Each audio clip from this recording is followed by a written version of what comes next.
we have a model of 2,000 cubes. So there are 1,000 cubes in each of the holes. This one is completely shaded in, so this is equivalent to one hole.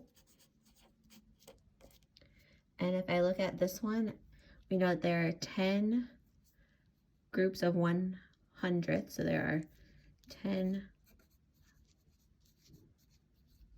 hundredths in 1/10, and there are 100 hundredths in one whole.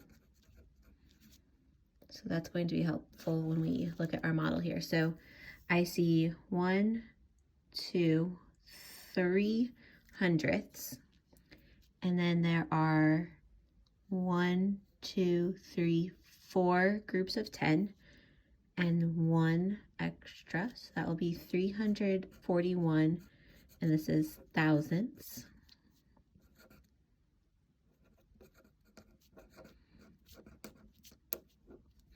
So when I add these together, for my decimal, I will have 1 and 341 thousandths.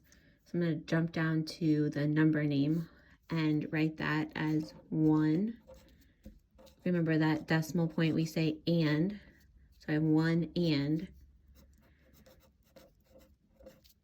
341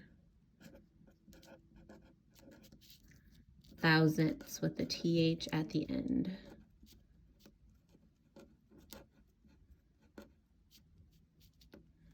If I were to write this as a fraction, it would be an improper fraction, which means the numerator, the top number, is greater than the denominator. As a side note here, all decimals can only be written with if the denominator is tenths, hundredths, or thousandths. And if it's not one of those three, then we have to find an equivalent fraction. So since I have here in the thousandths, I'm okay to go from the decimal to the fraction and vice versa. Since I have over 1,000 thousandths here, that will be one whole. So this fraction is equal to 1,000 thousandths plus 341 thousandths. And so that 1,000 thousandths is one whole. 341 thousandths is as simple as I can go. So that will be our mixed number. Expanded form looks at the value of each of our digits within the number. So one whole has a value of 1. The digit 3 here is in the tenths place, so that has a value of 3/10.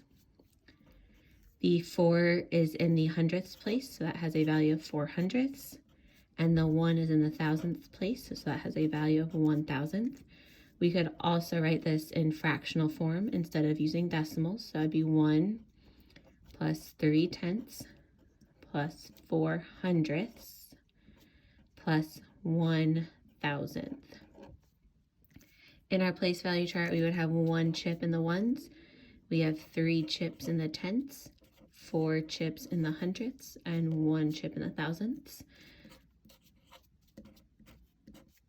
And then to put this on a number line, I'm going to put it starting at 1 and 34 hundredths, which is equivalent to 1 and 340 thousandths, since we talked about how, we didn't talk about that one yet. So 10 thousandths is equal to 1/100th. And so I know that 34 hundredths is equal to 340 thousandths. And the next hundredth is 1 and 35 hundredths. I have 10 spaces in between each one of these hundredths. So each one of these tick marks here is what represents 1,000th. So this next tick mark would be 1 and 341 thousandths, 1 and 342 thousandths all the way across.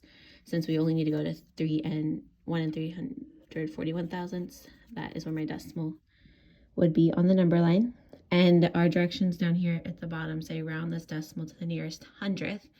I'm going to go ahead and use this number line that we already have. And so I'm looking at this number and I see that we have 34 hundredths. So again, that is why we started with 1 34 hundredths. If I add one more to that, that will give me 1 35 hundredths. And like we talked about, that 1 35 hundredths is equal to 1 350 thousandths. And we're thinking about that middle line here to kind of help us think about our rounding. I noticed that my decimal is right here, which is only 1 thousandth away from 1 34 hundredths, but it's 9 thousandths away from 1 35 hundredths. So we can see that 1 34 hundredths would be our rounded answer.